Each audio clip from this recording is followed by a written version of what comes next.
Ab'emikwano abaagalwa mbalamusizza, mbeebaza emirimu gye mukola, nsaasidde abalina ebisoomooza ebitali bimu nga mwe muli okufiirwa ab'emikwano gyammwe.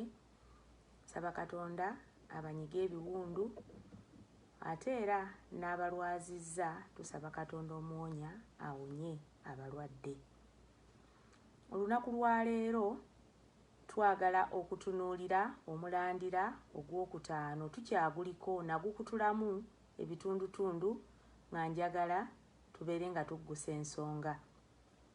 Omulundi ogwayita okubazzaako ko emabega twatunuulira omulandira guno ogwokutaano, ekitundu ekyokubiri, ng'ekibuuzo kyali nti how are you positioned? How am I positioned? Oba ekifo ekyo ky'olimu kiri kitya? Oli otya mu kifo ekyo mw'oli? Era ng'ekyo nali nkinnyonnyola ne mbagamba nti tulina engeri nnyingi ze tuli positioned, era nga tugenda zitunuulira wano oba gye bujjako katono. Kati era ne nnyongera okubagamba nti omutwe guno ogwa position oba ekifo tugenda kuba nga tugutunuulira mu categories 3 abantu ze tulimu: man, woman oba omusajja n'omukazi, husband, wife oba omwami n'omukyala, father, mother oba taata ne maama. Waliwo categories endala ez'abantu naye ebyo bye nayagala tutunuulire, ate nga bikulu nnyo. Oba oliawo nandibadde ngattako abaana, naye abaana bajja kugiramu topic gye nayita parenting, era eneetera okuyingirawo tulabe ebikikwatako. Kati ab'emikwano bwe twali tuddamu ekibuuzo ekyo, how are you positioned? How am I positioned? Mwalimu bye nannyonnyola ne ŋŋamba nti ekifo ekyo mw'oli owulira oli mu kifo kituufu, ng'era ddala olina confidence nti kakibe ki kino kye kifo kyange we nnina okubeera. Nagaziyaamu ne ŋŋamba nti abantu bangi tuli mu bifo bye tulimu naye nga si bye bifo bye twandibaddemu olw'ensonga ezitali zimu. Era nagamba nti katugambe omusajja oba omukazi ku kyalo eyo gy'oli olinako we wagula ekifo kye tuyita ploti oba landi, ate n'obeera ng'oyinza okuba nga tewagigula naye ogirina, ate era ng'engeri gye wagifunamu ogimanyi, oba wagijja ku muntu, oba olina enkwe ze wakola nga bwe wagerengetanya n'olaba nti ploti eyo ogifuna, munnaaye n'ogizimbamu n'ennyumba, era mwe muli n'omukyalawo n'abaana bo, naye ng'eyagirimu oba eyali nnyiniyo ali mu kubonaabona eyo akaaba, agamba munnange omusajja yanzibako ploti yange simanyi bwe ngifuna. Ekifo ekyo mw'oli location oli mu kifo kituufu? Mbadde njogera ku musajja oba omukazi, ye ggwe nange njogedde ku ploti. Tuyinza okwogera ku nnyumba, ng'oli mu nnyumba wagigendamu nga si yiyo, ogiremeddemu. Kabe kasinge baakugamba nti owange beerako mu nnyumba eno ogikuume, munnange n'ofuuka nnyiniyo, ebintu ne bigenda ne mu mateeka era n'olemeramu nti nze nnyumba yange. Omwami oba omukyala ali eyo, ekifo ky'olimu ng'omwami oba omukyala awo mu maka wooli kifo kikyo? Oba walaba omusajja munno avuddewo n'ogenda oyogereza mukyala we n'omala ne weewaŋŋamya n'ofuuka omusajja omwami? Omukyala wooli awo wooteekwa okubeera? Oba walaba mukazi munno yeeseetuddeko n'ogamba nti bino nze mbisobola, omwami n'omubaka n'omutwala, kati n'ofuuka omukyala n'oli n'afuuka omwami. Ngeri nnyingi. Taata oba maama wooli ekifo ky'olimu kye kituufu? Mujjukire ab'emikwano nti nagatta ekigambo ekifo n'enkireetako ekigambo title oba omutwe ky'oyitibwa, n'enkigattako responsibility. Ebyo ebisatu tebisobola kwawukana. Bw'obeera husband oba wife olina position yo mu maka mwoli nga husband over wife ate ngeri title gyolina ye ya husband over wife n'olwekyo Katonda akwagaza okubeera ne responsibility mu kifo ekyo mu title eyo mwoli ne father ne mother bwe mutyo ne man and woman. Wano sijja kulwawo kubanga mbadde nzirakokko katono emabega. Era twasoma ku musajja gwe bayita Adamu. Njagala nnyo text ye script ezo. Adamu yali ye musajja Katonda gwe yasooka okutonda oba omuntu. N'amutondera ne mukazi we ngera bwe twalaba n'abateeka mu kifo ekiyitibwa Aden. Munnange ekyewuunyisa era kyenjagala muyige leero nti Katonda ekifo ekyo ky'olimu bw'oba okirimu mu butuufu akimanyi. Bw'oba okirimu mu bukyamu era Katonda akimanyi. Naye akutunuulira alaba oba osobola okwekuba mu mutima ogaye nti yi naye ebintu bino byendimu nga nabibba bubbi lwaki sibivaamu. Ekirala kyenjongera okubakakasa nga Bayibuli bweyogera ab'emikwano bwe tusoma era mu Genesis awo ng'amaze okutonda omuntu n'amuteeka mu nnimiro eyo gye tuyita Adeni. Yamuwa obuyinza akole byonna by'akola ate nga mulimu by'atateekwa kukola, instructions yazimuwa. Kati owooluganda as long as oli mu kifo ekyo ne tayite eyo n'obuvunaanyizibwa bw'olina okukola waliwo instructions Katonda z'akuwa ku by'olina okukola ne by'ototeekwa kukola, limitations ne wa w'olina okubeera nga otuuka.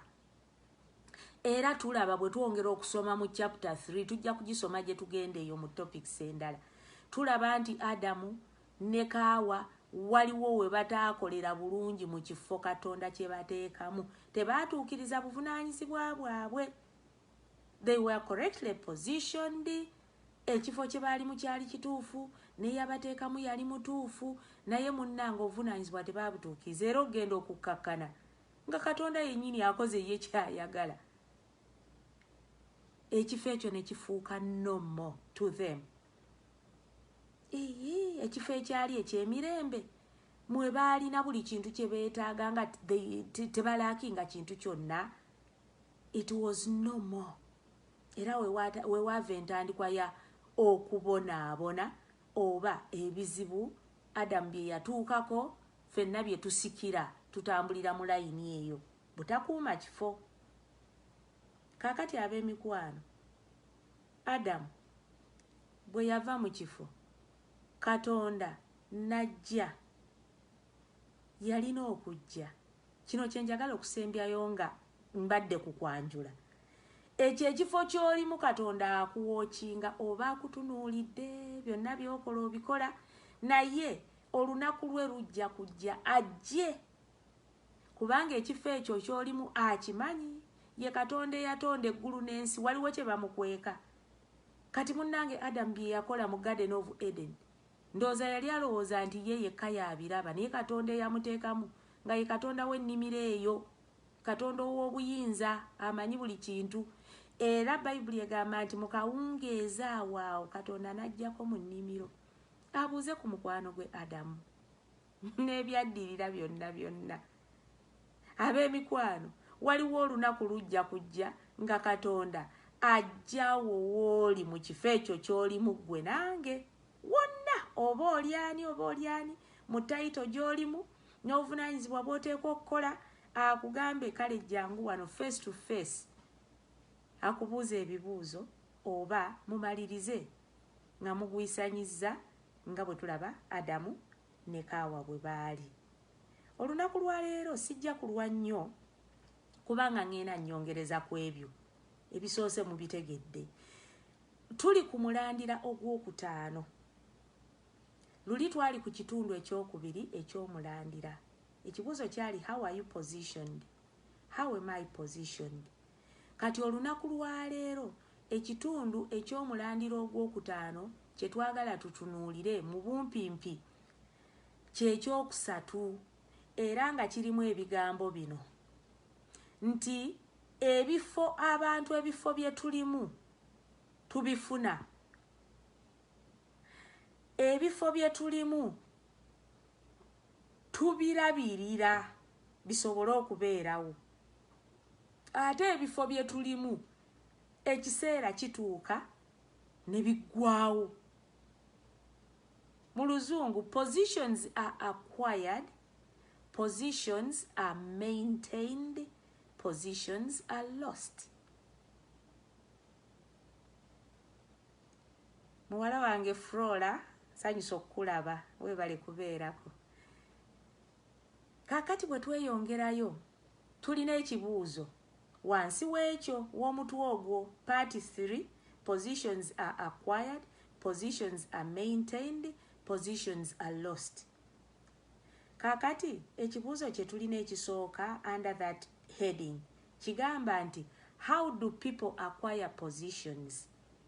Abantu ebifo bye tubalabamu, bye balimu, naawe kyolimu, anywhere mu maka, ku mulimu, mu kanisa, mu nsi mwoli, ku kyalo kwoli, mu famire yo. Ebifo ebyo tubifuna tutya? Ekigambo ekisookera ddala ab'emikwano, ebifo bye tulimu Katonda yabigaba. Bwe nnyinza okugamba, Katonda agaba ebifo oba ekifo. Yensonga lwaki tulaba Adamu yamuwa ekifo kubanga kye kyali ekitonde kye, human being ye yali omuntu gwe yatonda eyasooka, n'amuwa ekifo, n'amuweerako by'ayagala. Kati owooluganda, ekifo kyo Katonda ye yakikuwa? Ekyo ddamu okyebuuze era ansoojeddemu. Ebifo tubifuna nga ffe nnyini ffe tubyeteereddewo. Self-created positions. Wonna woli. Nze kati ndi maama. Era baana mmwe mulina okummanya nti ndi maama. Teweetaaga kubagamba. Ekifo eky'obwamaama ne tayito Katonda yakigaba. Bw'oba toli. Bifo bingi sijja kuba byakulabirako bingi. Ku mirimu eyo tutulugunya bannaffe, bw'ofuuse boosi oba tayito ki gy'olina, so nno nga naawe oli mukozi munnaabwe. Mu kkanisa gyebiri oli n'atulugunya, eriyo abakebezi mu makanisa nga baafuuka ba boosi. Totuulaawo, awo tebatuulawo, yitira wano, kola bw'oti. Kirungi nnyo okubeera omukebezi Asha. Naye leka ate kutulugunya bantu mu kifo ekyo mwoli. Lwaki? Positions are acquired, positions are maintained, positions are lost. Ekyo nakyo olina okukijjukira. Ti leero wooli enkyo oyinza obutakibeeramu. Katonda agaba ebifo, ffe nnyini twegabira ebifo kubanga bwe tubatuulira bwe kisaana. Olaba ne ku mikolo tubyegabira. Ogenda ku mukolo nga waliwo bambi abateesiteesi ne bagaba bannaffe abayingira mujje mugoberere abantu babatwale mu bifo. N'omugamba nedda, nze njagala kutuula wano. Kati nno w'oyagala okutuula, oyagala eri ku mwanjo. Ate mu kifo gye bajja okukusitulanga Bayibuli bw'egamba nti bw'ogendanga ku mukolo, tuula emabega, bakusitule bakutuuze mu maaso. Naye munnange muffe mulimu oli agamba sisobola kutuula mabega.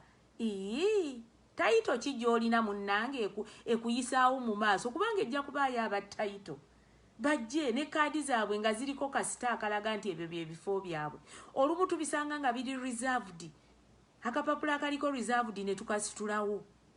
Twerabidde nti abaabitegese bamanyi nti bino byaddeko reserve.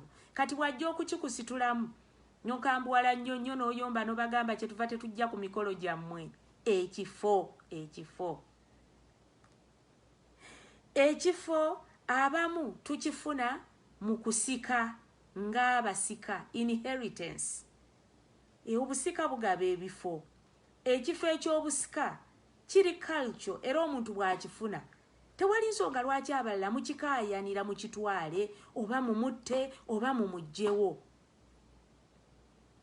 Olaba ne Bayibuli ekyogerako. Musa yali tannafa, Katonda n'amuteekako omusika Yoswa. Era ebigambo ebyo yabimunnyonnyola Musa okoze omulimu olina gy'ogujja olina w'ogutuusizza naye tojja kutuusa baana bange mu nsi nsuubize n'amuwa n'ensonga abange bwe tutyo bwe tuva mu bifo Katonda akujjawo bw'alabanga ddala osaanye okuggibwawo ate nga his supreme kiseera kye bwe kiba kituuse eky'okujjawo akujjawo tojja kigaaniramu either by death oba mu ngeri endala yonna and you'll be no more. Kati obusika ab'emikwano obusika okujjako era nga ggwe weewaŋŋamizzaawo obusika kyekifo omuntu kyaweebwa nga kijja kubeerawo era mwe muva ekigambo ensikirano paka okujjako ng'olumbe lumugjeewo oba waliwo ekifuuseewo nga mental disorder ne bagaaka tumuteerewo omusiko omulala oba tumuteereko amuyambako. People acquire positions by God's grace, by themselves, through inheritance. Engeri endala abantu gye bafunamu ebifo by appointment. Ngo ofunye omulimu emirimu gibeerayo ne bagiranga bannange twafunye tulina wano opening position eri bweti ne bweti ebigikwatako byonna ne babiteekawo mubiraba ne ku layini ne ku masimu kaakati nga waliwo bye bakwetaagisa ze tuyita qualifications ekyo nakyo kirala bw'obanga ebisaanyizo ebyo obirina eby'omulimu ogwo qualifications through qualifications tufuna ebifo bw'omala ate ne bakwapointinga kati nno waliwo abalina qualifications ate nga tebali appointed naye nga bali ku mirimu ako nako mukatunuulire omulimu gw'oli are you qualified for it olina ebisaanyizo bw'oba olina ebisaanyizo are you an appointed employee ku mulimu ogwo oba okyabeerabeerawo nze ndaba bangi abalina ebisaanyizo ebiringa nze era nja kubeerawo wano nkole ojja kubeera nga weemulugunya buli lunaku kuba ne bwe banaatuuka okwongeza ssente tebajja kwongeza mu bitabo byabwe you were not appointed for that position.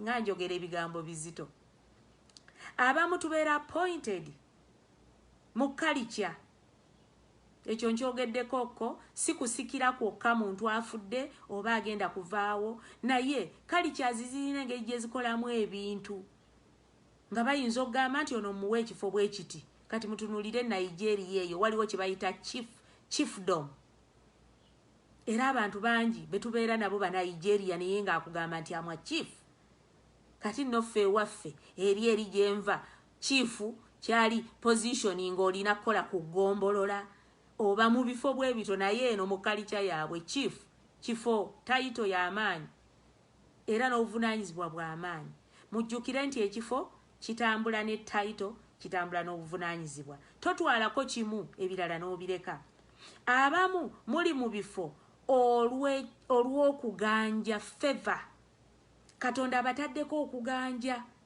bwakulungamiza oyingidde kiwoofiisi otuuseeyo otunuulidde abantu abo nabo bakutunuulidde oyogedde nabo bawuliriza ebintu bingi just presentation nga Katonda mwayise ofune ekifo ekyo oba olulimi lwo ne balwagala ne ufuna ekifo entunulayo ebyo byonna favor etuweesa ekifo.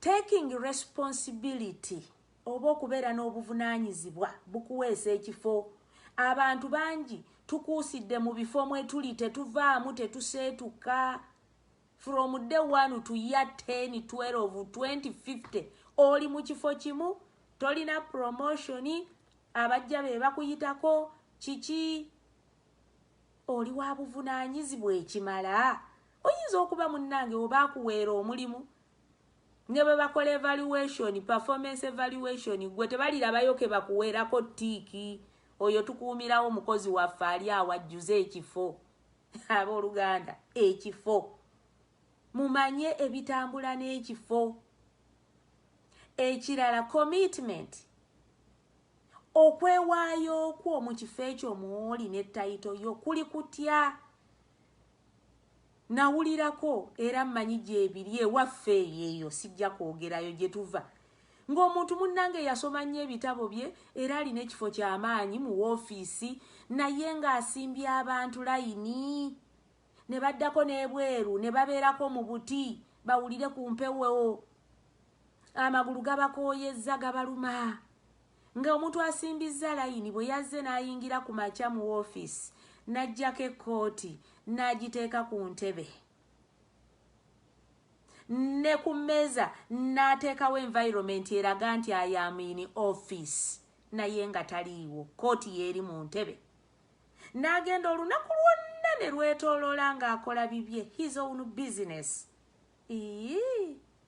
naye ekifo akirina ne tayita akirina n'obuvunaanyizibwa bw'ateekwa okutuukiriza abulina kaakati olw'okuba yalese asibyewo naye ate nga ku luggi kuliko nti office hours 8 am to 10 pm kati nze nakyala navudde eyo gye navudde mu kyalo eyo ewala nzize okulaba omukulu mu woofiisi gye bandagirira anaamala ensonga zange nentuula obudde ne buziba ndaba buwungeera ne ŋŋamba ono sijja mulaba kaninye bbaasi nzireyo ewaffe gye navudde ng'ate olina kudda nkya ekifo tayito obuvunaanyizibwa lwaki obeera mu kifo nga tootuukirize ky'oteekwa kutuukiriza you are not committed n'oteekawo ekkooti ekukiikirire ab'emikwano ekkooti si yeggwe era bw'obanga ekkooti eyo gyambala mu bitiibwa ebyo mbadde nkusaba gijjeeko abantu bamanye nti tokyalina kitiibwa mu tayita eyo ne mu kifo ekyo ate bafune omuntu omulala n'akikola tomala bifo ensonga endala ability obusobozi ye sikyanenya nnyo lwaki bw'obanga osaba omulimu abantu baagala nnyo experience ebyo byatuyombyanga tunoonya emirimu nze kati amwe qualified teacher kaakati nzize okusaba omulimu ate kaakati munsaba experience kati nandifunye nti experience nga sisomesangako mumpe omulimu nsooke nsomeseeko ndyoke nfuuke experienced you are 100% right mu reasoning yo naye 100% wrong kubanga ability ne experience bitambulira wamu nkiddamu obusobozi n'obumanyirivu bitambulira wamu ekifo tukifuna okusinziira ku obusobozi bwaffe yensonga lwaki abakuwa ekifo bakuga what is your experience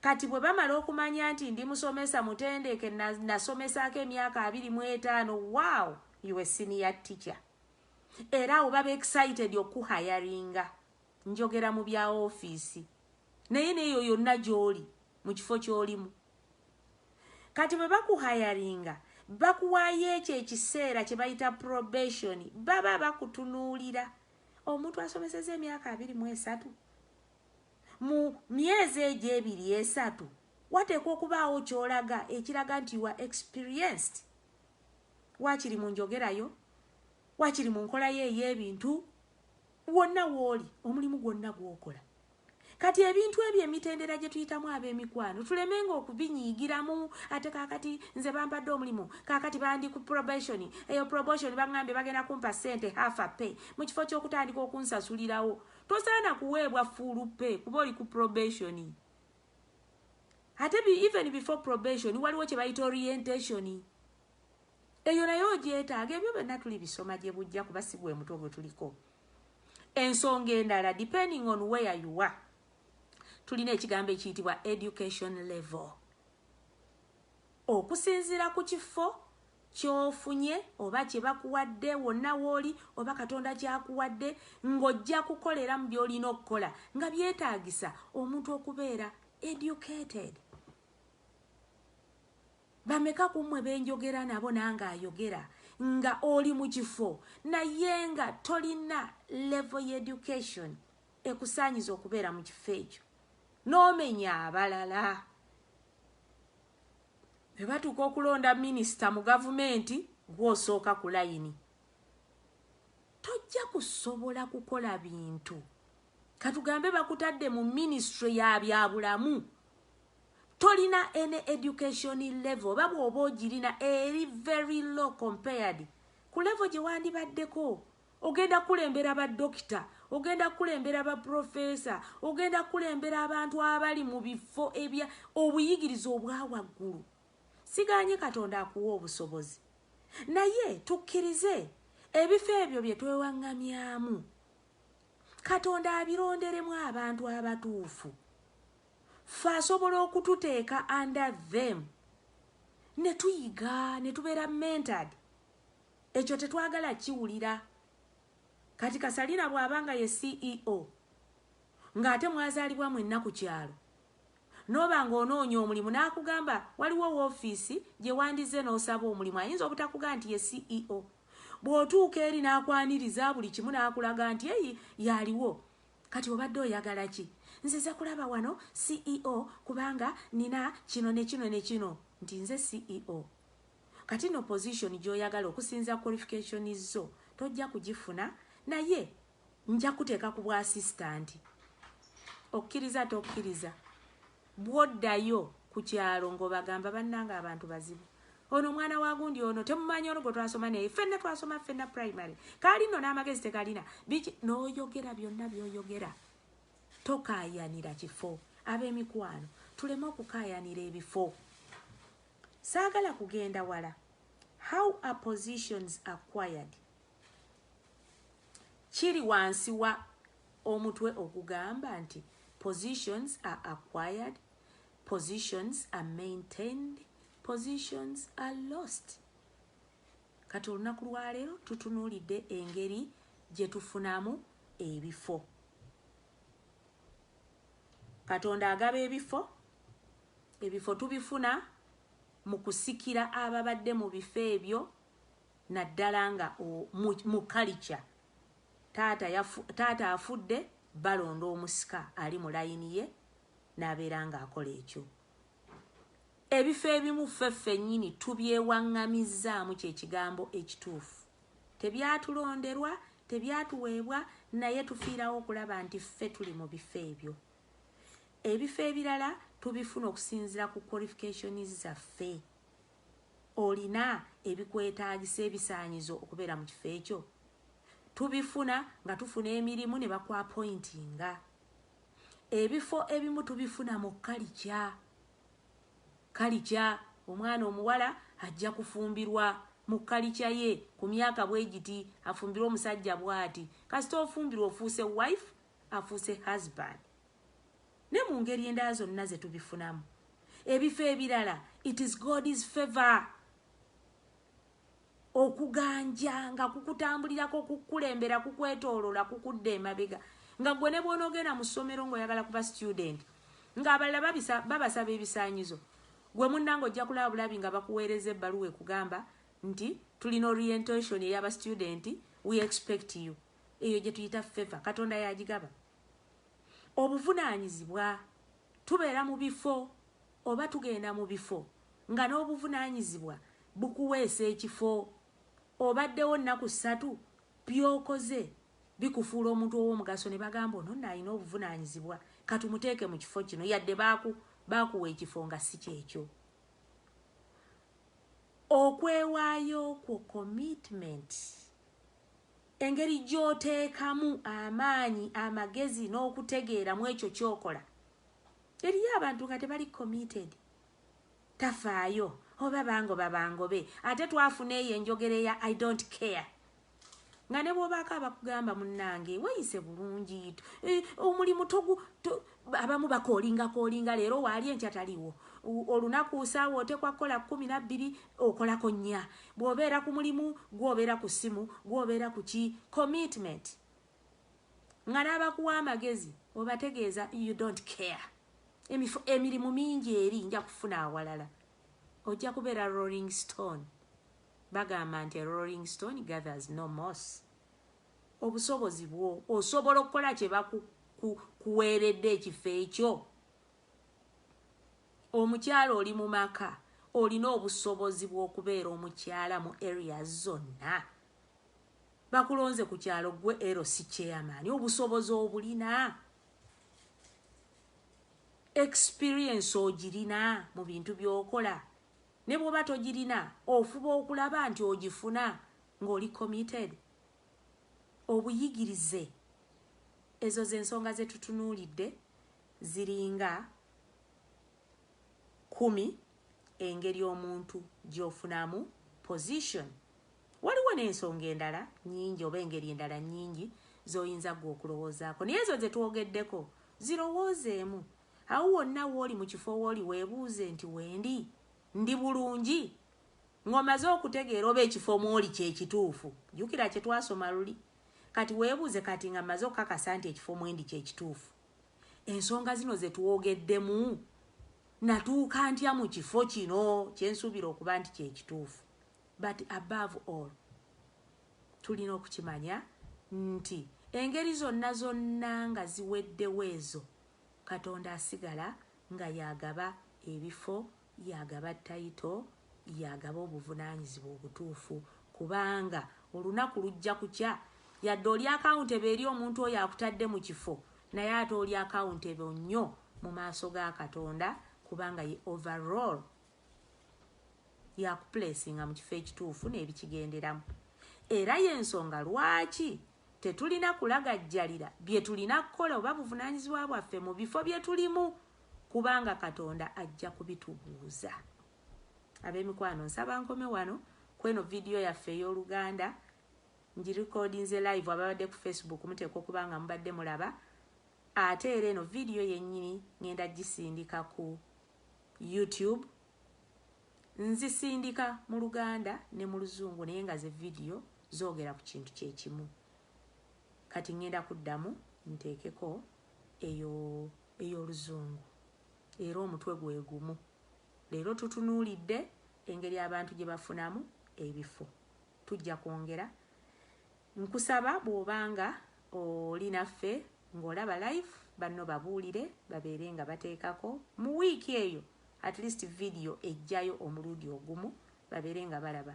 Ate ne YouTube bw'obanga ogenzeeko teweerabira kusharinga ate n'okusubscribinga kuba buli lw'osubscribinga ofuna notification nti waliwo video empya eyingiddeyo.